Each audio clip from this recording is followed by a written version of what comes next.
12 নম্বৰটো কৈছে এতিয়া সময় 11:15। 30 মিনিট আগতে সময় কিমান আছিল?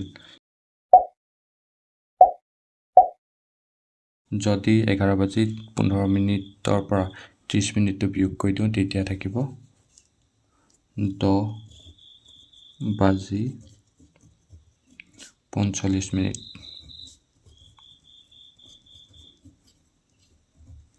মানে 11:15 30 মিনিটৰ আগত কিমান আছিলে? 10:45। 13 নম্বৰটো 1 কিলোগ্ৰাম চাহপাতৰ দাম 50 টকা হ'লে 500 গ্ৰাম চাহপাতৰ দাম কিমান হ'ব? এতিয়া 1 কিলোগ্ৰাম চাহপাতৰ দাম 50 টকা আছে আৰু 500 গ্ৰাম মানে 1 কিলোগ্ৰামৰ আধা। তেতিয়াহ'লে 1 কিলোগ্ৰাম চাহপাতৰ দামৰ আধাটোৱেই হ'ব 500 গ্ৰাম চাহপাতৰ দাম। তেতিয়াহ'লে 1 কিলোগ্ৰাম চাহপাতৰ দাম 50 টকাৰ আধা হ'ব। এতিয়া যদি আমি 50ক 2ৰে হৰণ কৰি দিওঁ তেতিয়াহ'লে 500 গ্ৰাম চাহপাতৰ দাম ল'ব। এতিয়া 2ৰে 50ক যদি হৰণ কৰোঁ 2 2 4, 5ৰ পৰা 4 গ'লে 1, 0টো নামি আহিব, 2 5 গুণ হ'ব 10, 10 পৰা 10 গ'লে 0। তাহলে ভাগফল ওলালে 25, মানে 500 গ্ৰাম চাহপাতৰ দাম 25 টকা। 14 নম্বৰটো কৈছে যে এখন বিমান ঘণ্টাত 600 কিলোমিটাৰ যাব পাৰে।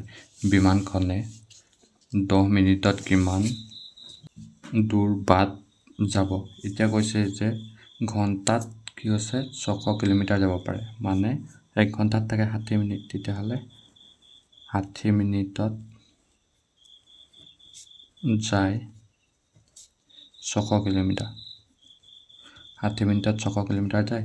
তেতিয়াহ'লে 1 মিনিটত যাব 1 মিনিটত কিমান যাব উলিয়াবলৈ হ'লে এই 60টোৱে কি কৰিব লাগিব?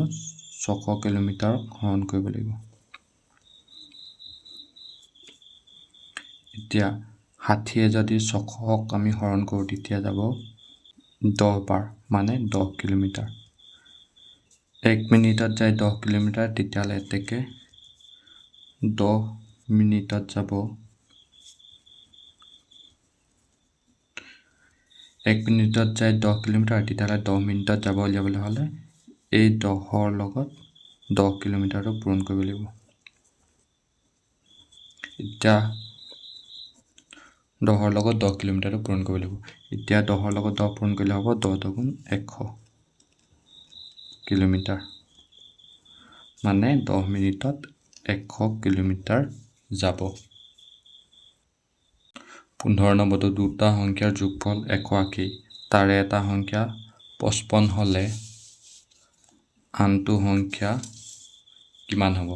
এতিয়া দুটা সংখ্যাৰ যোগফলৰ পৰা দি থোৱা সংখ্যাটো যদি আমি বিয়োগ কৰি দিওঁ আনটো সংখ্যা ওলাব। এতিয়া 180 হৈছে সিহঁতৰ যোগফল সংখ্যা দুটা। তেতিয়া দি থোৱা সংখ্যাটো আছে 55। এতিয়া আমি 180ৰ পৰা যদি 55 বিয়োগ কৰোঁ আনটো সংখ্যা ওলাব।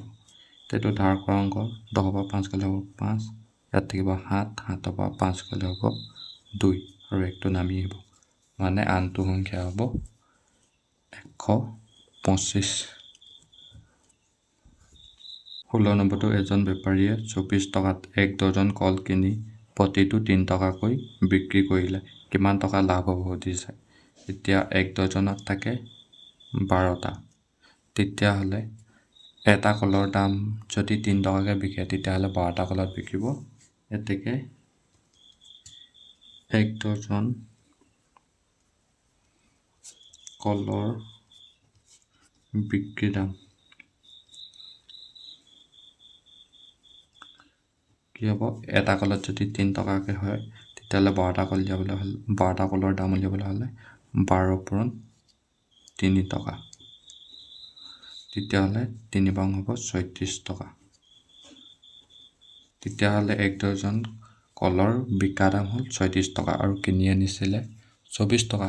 এতেকে লাভ উলিয়াবলৈ হ'ব, এতেকে লাভ উলিয়াবলৈ হ'লে আমি বিক্ৰী দামৰ পৰা কিনা দামটো বিয়োগ কৰিব লাগিব। এতিয়া বিক্ৰী দাম হৈছে 36 টকা আৰু কিনা দাম হৈছে 24 টকা। এতিয়া 36ৰ পৰা যদি আমি 24 বিয়োগ কৰোঁ তেতিয়া থাকিব 12 টকা। মানে কি হয় 24 টকাত 1 ডজন কল কিনি আনি 3 টকাকৈ বিক্ৰী কৰিলে 12 টকা লাভ হ'ব। তেতিয়াহ'লে ইয়াত লিখিম 12 টকা। 17 নম্বৰটো এজন মানুহৰ মাহিলী দৰমহা 15,000 টকা হ'লে 5 দিনৰ দৰমহা কিমান হ'ব? এতিয়া 5 দিনৰ দৰমহা উলিয়াবলৈ হ'লে আমি প্ৰথমতে এদিনৰ দৰমহা উলিয়াই ল'ম। এতিয়া এজন মানুহৰ মাহিলী দৰমহা 15,000 টকা। মানে এমাহত থাকে 30 দিন। তেতিয়াহ'লে 30 দিনৰ দৰমহা হ'ব 15,000 টকা। এতেকে এদিনৰ দৰমহা। এদিনৰ দৰমহা উলিয়াবলৈ হ'লে আমি সেই এমাহৰ দৰমহা আছিলে 15,000, এমাহৰ দৰমহাটোক 30 দিনে হৰণ কৰিব লাগিব।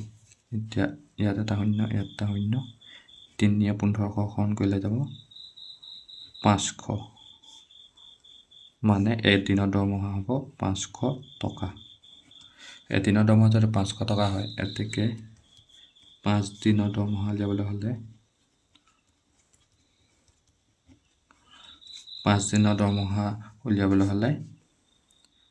5ৰ লগত এদিনৰ দৰমহাটো পূৰণ কৰিব লাগিব। 5 পূৰণ এদিনৰ দৰমহা হৈছে 500 টকা। তেতিয়াহ'লে 5য়ে 500 লগত পূৰণ কৰিলে হ'ব 2500 টকা। তেতিয়াহ'লে 5 দিনৰ দৰমহা হ'ব 2500 টকা। 18 নম্বৰটো 1 মিটাৰ ফিটাৰৰ দাম 5 টকা হ'লে 12 মিটাৰ ফিটাৰৰ দাম কিমান টকা হ'ব? এতিয়া 1 মিটাৰ ফিটাৰৰ দাম 5 টকা আছে। এতেকে 12 মিটাৰ ফিটাৰৰ দাম হ'ব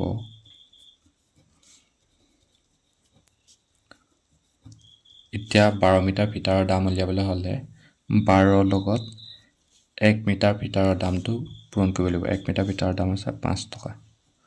তেতিয়াহ'লে 12ৰ লগত 5 টকা পূৰণ কৰিব লাগিব। এতিয়া 12ৰ লগত যদি আমি 5 পূৰণ কৰোঁ তেতিয়া হ'ব 5 পং 60 টকা। তেতিয়াহ'লে 12 মিটাৰ ফিটাৰৰ দাম হ'ল 60 টকা। 19 নম্বৰটো ৰাম আৰু ৰহিমৰ মাজত 85টা আপেল ভগাই দিয়াত ৰহিমে ৰামতকৈ 5টা আপেল কম পালে।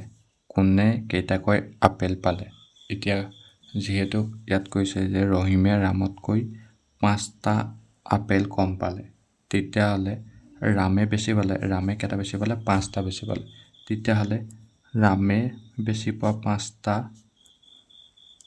আমি আঁতৰাই থৈ দিওঁ। যদি 85ৰ পৰা যদি 5টা আঁতৰাই থৈ দিওঁ তেতিয়া থাকিব 80টা। এতিয়া এই 80টাক প্ৰথমতে আমি ৰহিম আৰু ৰামৰ মাজত সমানে ভগাই দিম। এতিয়া সমানে ভগাই দিবলৈ হ'লে 80ক 2য়ে হৰণ কৰিব লাগিব। 2 40 হ'ব 80। তেতিয়াহ'লে বাকী 80টা আপেলৰ ৰামে পাব